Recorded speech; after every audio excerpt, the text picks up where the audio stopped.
This is Anthony Biondo reporting for MMASportsNet. We are here on Long Beach, New York at Cannon Kickboxing, the home of Chris the Cannon Wagner. We're here for an exclusive interview with Chris. He'll be fighting on March 11th at the Capitale in Manhattan on the Bowery. That's 130 Bowery. And we're looking forward right now to interview Chris as far as what he's been doing to prepare for that, and also talk a little bit about his past and his future as far as where he's going. Chris, it's good to see you. How you been? I'm feeling great, Anthony. I'm real excited about this. Wonderful. Now, as far as his training camp is going, how long have you been working? I know you did cut some serious weight. I see you look very, very fit. Thank you very much. This is definitely the longest training camp of my career. It's going to be 12 weeks, and the next week we're a week away from the fight. I feel great. I'm at weight already. I'm ready to go tonight if we had to. Wow, I like that attitude. I'm glad I'm not the one that has to go with you. But let me ask you this. There's a lot that I know that locally here you're a very, very popular individual as far as the fight game is concerned and what you've achieved. And for our fans in MMA Sportsnet that may not know a lot about you, how long have you been training in the martial arts? I've been training since I'm 10 years old, so we're going on 27 years. Wow, 27 years. And what when you first got involved, 10 years old, is it how'd you get involved? Was it your father that brought you down, or is it maybe a friend, relative? It was actually my grandmother. My grandmother got me involved in a taekwondo school. A kempo school. I grew up in Rosedale, Queens. It was a kempo school. I wasn't that into little league football or baseball, and it just intrigued me. Watching on TV, watching kung fu movies, that type of thing. So I went down for that free trial that every school offers, and I was hooked from day one. Wow. So it was Grandma who brought you in. That's one tough grandma. Right? You can say that again. So basically, you trained at this school, and you got involved in the martial arts, and that's really where you got excited about it. And where'd you go from there? I did kempo, then I went into taekwondo. I studied taekwondo for a number of years as a kid, as an early teenager. Competed in that for years, and then got into kickboxing at a kickboxing school, and then found Longo, and that just elevated my whole career. Ray really changed my game. I was about, I think I was about 17, 18 years old, I think, when I hooked up with Ray. And one thing led to another. Had amateur fights and turned pro. And as you know, I went all the way. World title. I trained at a bunch of different places. Trained at Gleason's gym with the Yoel Judah and Jimmy Judah, Zab Judah's family. I trained with my current trainer, Extreme Muay Thai in Valley Stream. I've trained with Extreme for years, on and off. I had an Olympic boxing coach also, so I've been around. Wow, that's very, very impressive, and I thought I knew you. Been keeping these secrets over here. What's going on? We may have to edit this. We can't play this before the fight. The guy's not going to show up.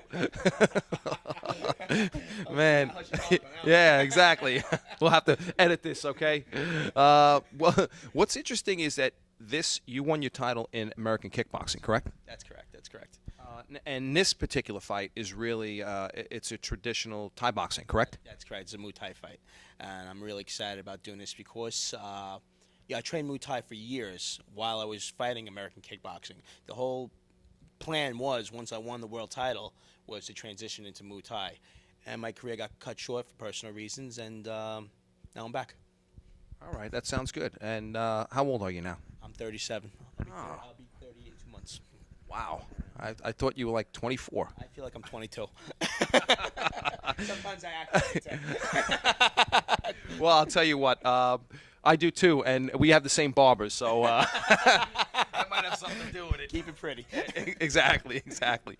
So that's a very interesting aspect of this. Is this going to be your first Thai boxing fight? My first professional Thai boxing fight.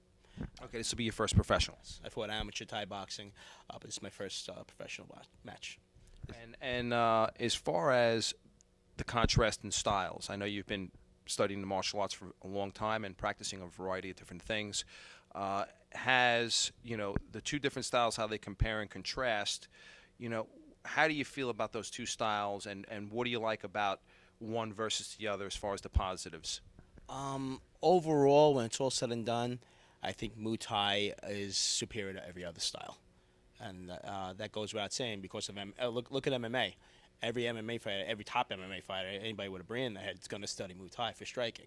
They're not going to go to a Taekwondo school. They're not going to go to a karate school. It just makes more sense to go to a Muay Thai camp, study Muay Thai, go to a Muay Thai camp, using all your limbs, using all the elements. You're using your elbows, you're using your knees, you're using your legs, you're using your hands.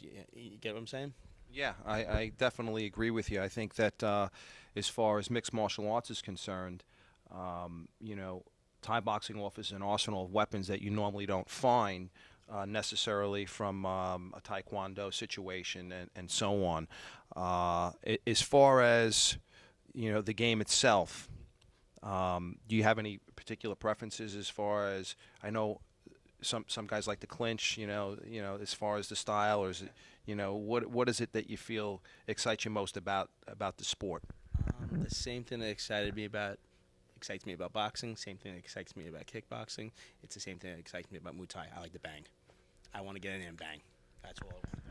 I think that's something that somebody's born with. I don't know if you can acquire that aptitude. I don't know about that. I can't answer that. I just know me, and I know that I know what I like to do, and I know what I'm good at. Well, for me, I think it stems from that I used to get beat up a lot in my house. Maybe that's it. I used to get hit a lot at home, so I was like, oh, okay, this is not so bad. And you mean I can actually do this and have fun? Oh, this is great. I can hit people and not get arrested. Oh. I hear you on that one. I'll tell you one thing. Going back to the martial arts, and as a kid, it totally kept me out of trouble.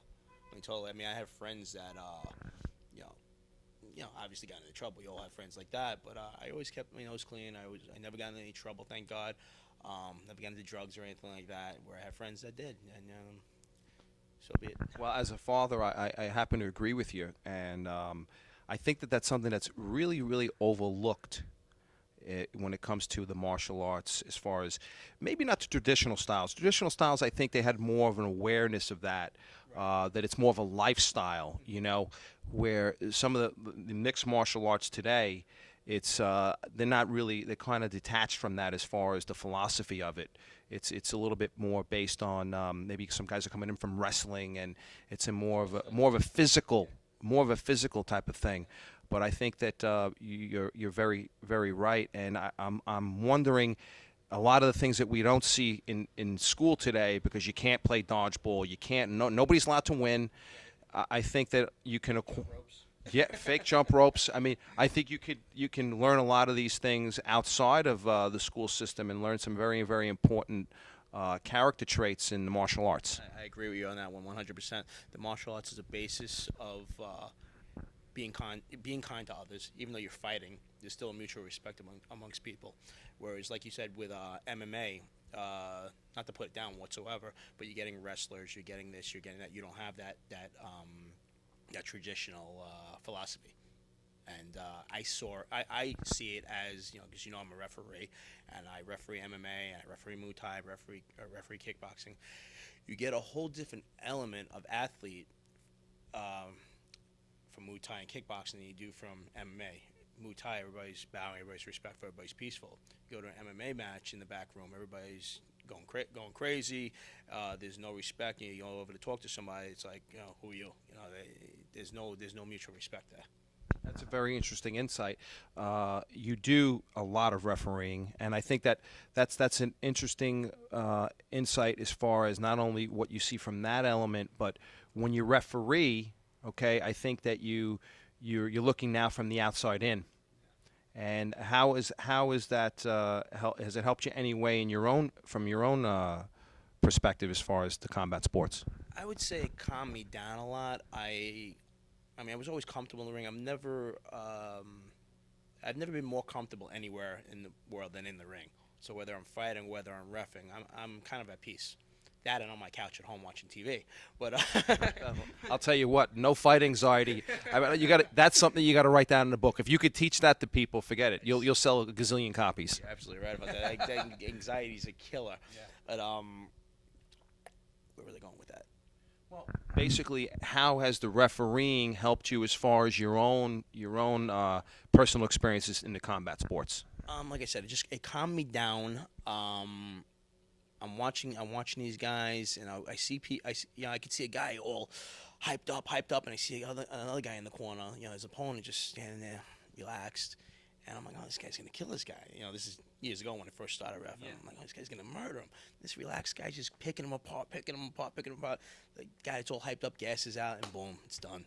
And it's just you learn by watching people, and that just amazes me. That's an interesting insight. So, in effect, this brings us into another realm which is so important in martial arts, which is really the mental aspect of it, which is something that's always intrigued me. I just did an interview recently with Fedor's trainer, who's training Fedor from 12 years old, and just to try and get some insight into Fedor as a child and what was he like, and also, how does the mind come into play, especially not only as an individual, but when you're training people, to fight. So the fighter's mind, if you will. So so externally, then when you see the guy who's all ready to go and versus the guy who's more relaxed, you can the internal is an expression of what's going on externally. So internally, you can see that he's much more calm, and he's probably more prepared, or what do you think? Why would one fighter have that type of perspective and the other one really not have that? That's a good question. I think it's when you get the guy, it's all hyped up, jumping around. I think it's a lack of confidence, and I think it's a lack of preparation. Where the guy, like you said, is calm. He's ready to go. He's at peace with himself. He put his work in. He's there to fight. Now, not to say I'm definitely not the calmest person when I enter the ring. But I'm not jumping around. But in the same note, it's kind of like the calm before the storm. I'm eyeing the guy down. That's just me, and that's never going to change. But I'm calm. I'm ready to go. I'm waiting for that bell, and it's just a wonderful thing when you see that guy across the ring, whether he's calm or whether he's jumping around. You guys are just gonna bang. Now, so basically, you feel it's more along the lines of preparation, and something else I always thought about you, and you just touched upon it as far as who you are, personality. I always looked at it as when you have guys in the ring, they bring their personality with them in a lot of ways. And what have you noticed with that as far as maybe refereeing? What do you think about that aspect, like bringing the personality? Maybe people that you've known, or maybe that you've seen guys fight over the years and got to know them afterwards, and say, "Hey, I see this." The person bringing that personality into the ring. That's I think in the ring, it really reveals who you really are. How you're going to handle yourself in this situation. It's kind of like I play golf. For instance, a lot of business people play golf. Is that true, or are you just playing around with me? I really do play golf. I really do play golf. It was one of the things I took up in my retirement. But a lot of guys use golf as a metaphor for business. See how you're going to react on the course, or during a certain shot, or whatever the case may be. Same thing in the ring, which I really learned. You get hit, you're in trouble. You're going to see how you're going to react. You got it. You really find out who you are in there. That's a profound insight, and I guess that's sometimes what they mean by taking a guy into deep water and seeing really who he is. And I guess in a situation like that, it really truly reveals the inner soul, the inner character of the individual. And I think that for people who enjoy the combat sports, that's one of the things that maybe somebody like you or I would look for versus a layperson just watching two people compete. The layperson just wants to see two guys, go to hell with themselves. They want to see blood. They want to see all the action, which is great. That's it is a combat sport where we're there to fight. Right. But there's a lot of other stuff going on. There's a lot of emotion going on. There's a lot of technique going on. There's a lot of, people being revealed.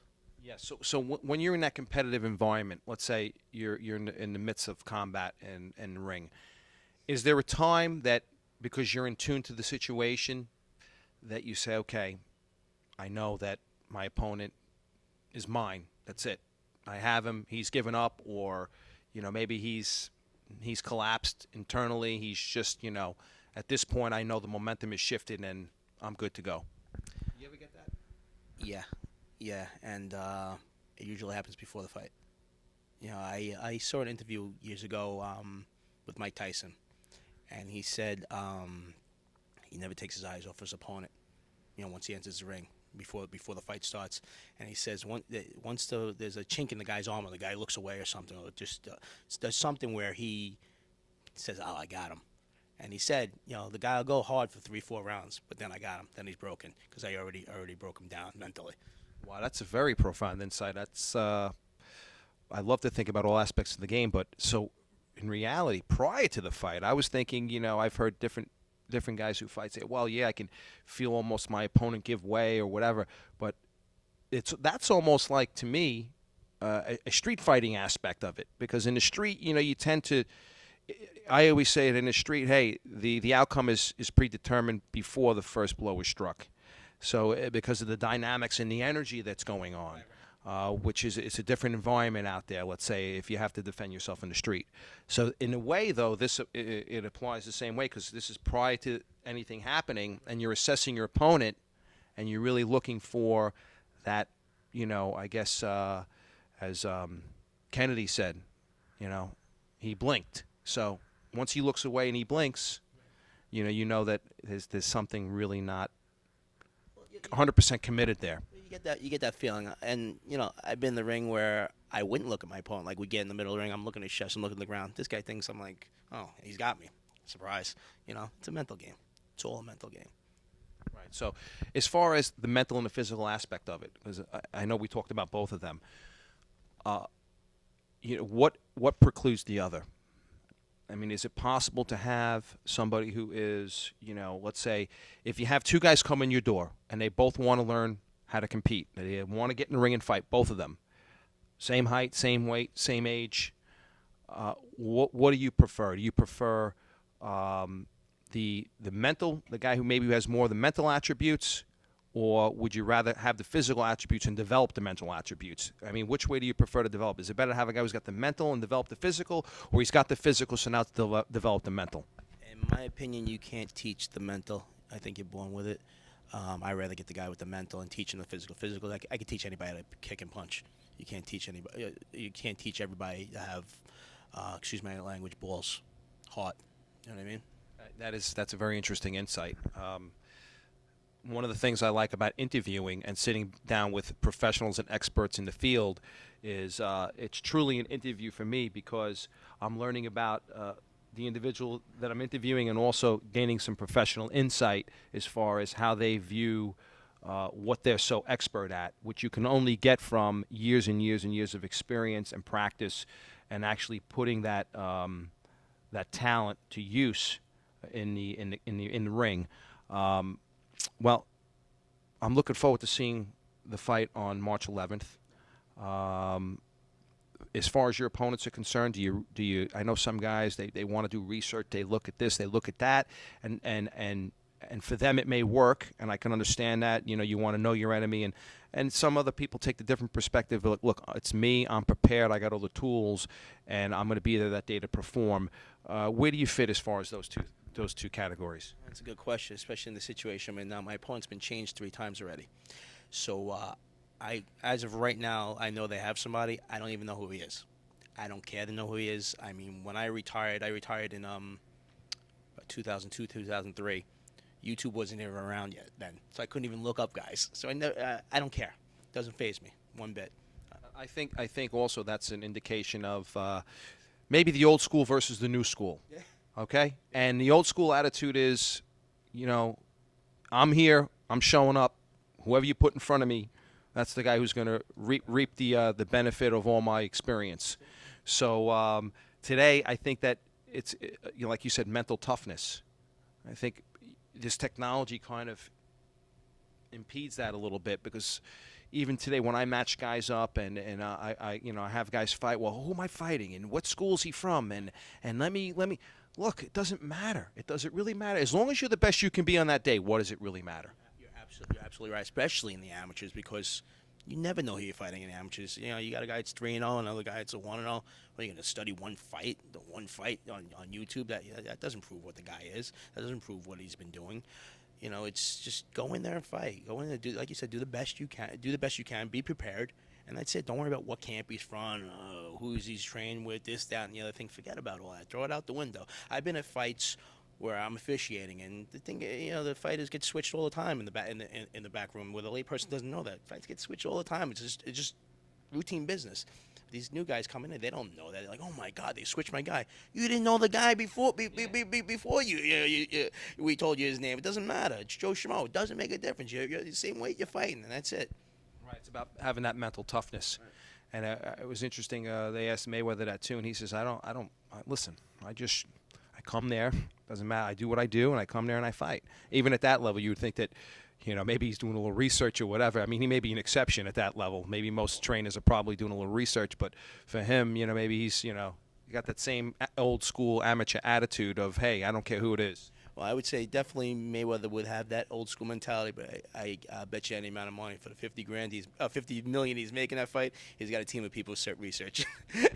Probably the team, not him. Definitely not him, but definitely the team. There's no doubt about that. That's true. So let's talk about the success of Cannon Kickboxing and Fitness. How long have you been in business? 14 years. 14 years of success, and yeah, you have a very, very successful school and program here.